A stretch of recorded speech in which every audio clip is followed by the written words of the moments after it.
तसे स्टेशन 3 मजल्याचंच आहे, पण इंटरेस्टिंग गोष्ट दाखवतो की मेट्रो किती पेनिट्रेट झाली आतमध्ये. हा रस्ता आहे, त्यानंतर ही खाली हा एरिया आहे ज्याला त्यांनी top of the box level असं म्हटलं आहे. त्या खाली हा कॉन्कोर्स लेवल आहे. इथे बऱ्याच गोष्टी आहेत, म्हणजे तिकीट वगैरे, एक्झिट वगैरे या सर्व गोष्टी आहेत. त्यानंतर हा मेझिनिन लेवल आहे आणि त्यानंतर खाली ही ट्रॅक सिस्टम बघू शकता. म्हणजे जवळपास 3 मजली स्टेशन असलं तरी जवळपास 5 ते 6 मजल्याचा पेनिट्रेशन आहे खालपर्यंत.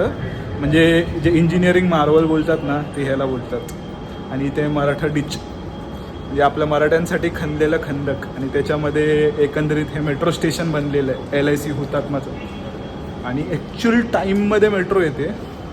आता कफ परेडला जाणारे मी मेट्रो पकडणार आहे खास या सर्व गोष्टी तुम्हाला दाखवण्यासाठी. जवळपास 2 मेट्रो मी सोडले आहेत आणि आता 3ऱ्या मेट्रोमध्ये बसून जायचं आणि एकंदरीत पाहूया कशा आहेत सर्व गोष्टी त्या.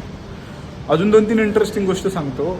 लोकांना खूप जास्त एक्साइटमेंट वाटते, त्यामुळे प्रत्येकजण येतो तो व्हिडिओ बनवतो आहे आणि आहेही तसं व्हिडिओ बनवण्यासारखं. आणि खरोखर जवळपास जे किती हजार करोड खर्च झालेले आहेत ह्याच्यावर ते वर्थ इट आहेत असं वाटतं आहे. फक्त एकदा लोकांनी वापरायला चालू केलं आणि पैसे रिकवर झाले ना, किंवा भन्नाट होतं. खूप भन्नाट वाटतं आहे खरोखर.